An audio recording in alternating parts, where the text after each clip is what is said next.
Good morning, ladies and gentlemen. Welcome to Gashi Skyman TV. President William Samoei Ruto is a disturbed man.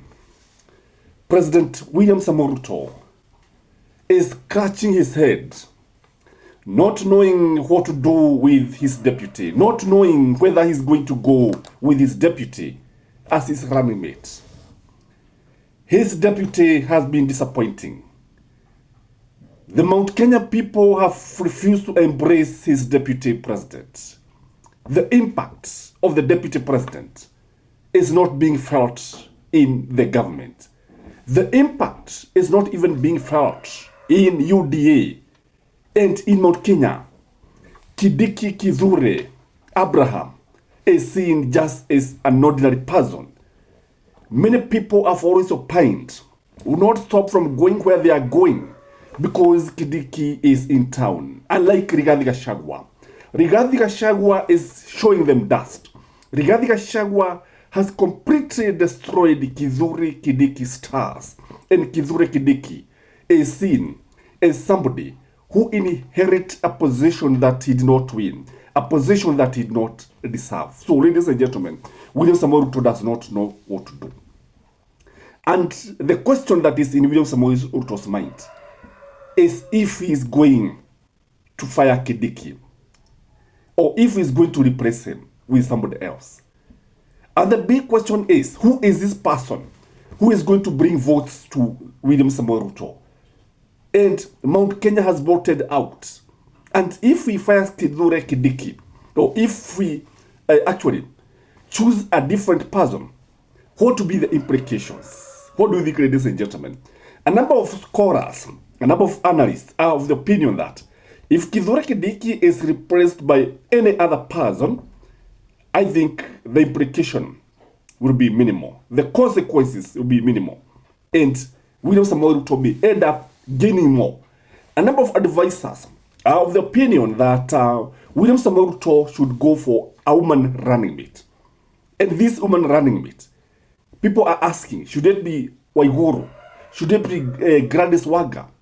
Who should be the running mate? Because people believe that if he brings a woman running mate, he is likely to get sympathy votes from women. Women are likely to rally behind their own. And because William Samoei Ruto is in office, because William Samoei Ruto is a person in power, then there is that feeling that the women folk of this country would like to see a woman deputy president. So that is why William Samoei Ruto is having sleepless night. The other thing is that there is fear that if Kithure Kindiki is repressed, he'll be lionized. Remember, there are some advisors who advise William Samoei Ruto that if Rigathi Gachagua were to be fired, he were to be impeached like it was done, he'll be forgotten within some few days. I understand some people like Moses Wetangula want William Samoei Ruto against this. But the very close advisors who are very, very close to William Samoei Ruto, who calls the shots, who ban, who roast meat in the evening sometimes, as they bask and discuss the affairs of the country. These are the people who told him that, Mr. President, this man should go. And one of them is Kimani Ichung'wah. And he listened. And once he listened, the consequences has been disastrous. Now the question that is coming to the minds of the president and his close allies again, are they going to lionize Kithure Kindiki? Because Dede Nyoro has already joined Rigathi Gachagua. And for sure, Dede Nyoro is hitting without missing. Dede Nyoro is deconstructing the narrative of the government.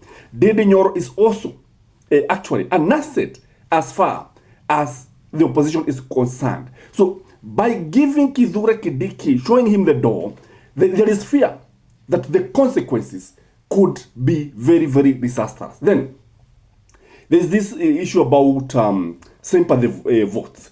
There are some people who strongly believe that because of the empowerment programs, there are some people who are believing in Rigathi Gachagua. There's some, not Rigathi, Kithure Kindiki. There are some people who are believing that some members of the public are actually for this idea and they are benefiting.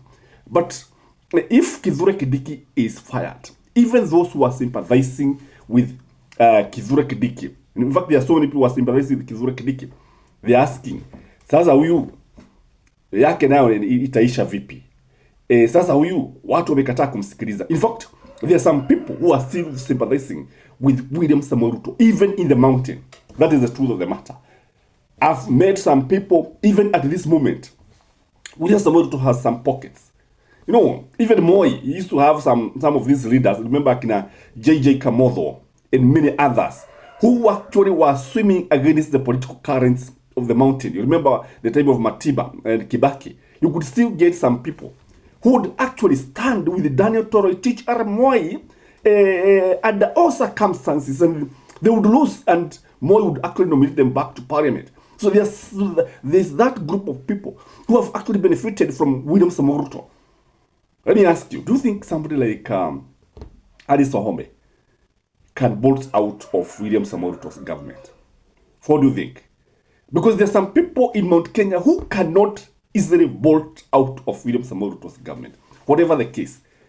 And they would clench or they stand with him up to the last minute, even when he is defeated. And Moi had this kind of people. In any regime, you're likely to find those kind of people. So this kind of people are still giving hope to William Samoei Ruto. They are also giving hope to Kithure Kindiki. And if Kithure Kindiki will be William Samoei Ruto's running mate, then the small number of the sympathizers will be abandoning the president also. Then there is also the question of ODM. ODM is here, and according to ODM and UDA are equal partners in government. That is what they believe. And William Samoei Ruto, because he will come with them, is wondering who is this person who is going to be his running mate from ODM. And he's also having the nightmares that there is also the possibility of Raila Amolo Odinga also being on the ballot. And if he'll be on the ballot, what is he going to do with Kithure Kindiki? Is he going to retain Kithure Kindiki? Because some advisors are advising William Samoei Ruto that if ODM is going to support William Samoei Ruto, then he need to get a deputy, like Gladys Wanga has already said. And if Raila Amolo Odinga is going to vie for the presidency, he should retain Kithure Kindiki. So these are the questions that in the president's mind. These are the questions that are giving William Samoei Ruto goosebumps. These are the questions that William Samoei Ruto is trying to navigate. And they are not easy questions. There is also this idea of looking at the opposition. How is the opposition going to treat the Mulembe nation? And if the Mulembe nation will not be treated properly, and when I mean properly, maybe a running mate or even a presidential candidate. If that is not going to happen, William Samoei Ruto can go for Musalia Mudavadi so that he can attract the Luhya votes. So even the opposition is giving him nightmare, because if a Mudavadi can attract more votes than Kithure Kindiki, then there's no business, no reason why William Samoei Ruto can keep Kithure Kindiki in his government. And if the opposition makes that bladder, William Samoei Ruto will be very, very happy to nominate Musalia Mudavadi. Kithure Kindiki, when you look at him, you realize that he seems to be micromanaged by some leaders like Farouk Kibet. They are micromanaging him. Even when he's walking, sometimes you see these guys running across him or walking across him, try to advise him, maybe you can do A, B, C, and D. So, ladies and gentlemen, I think it is very, very difficult to be Kithure Kindiki. Very, very difficult. It is not easy. Because how do you even plan for the next move? Because Kithure Kindiki doesn't know whether you'll be the running mate of William Samoei Ruto. He doesn't know whether he's going to vie as a member of parliament or a senator. He doesn't know. It is very, very difficult. Ladies and gentlemen, it is not even in your position. In fact, the opposition has an easier time of nominating a running mate than William Samoei Ruto. That is my take, ladies and gentlemen. As usual, kindly like the video, share, comment, and support this channel in the best way you can. Bye-bye.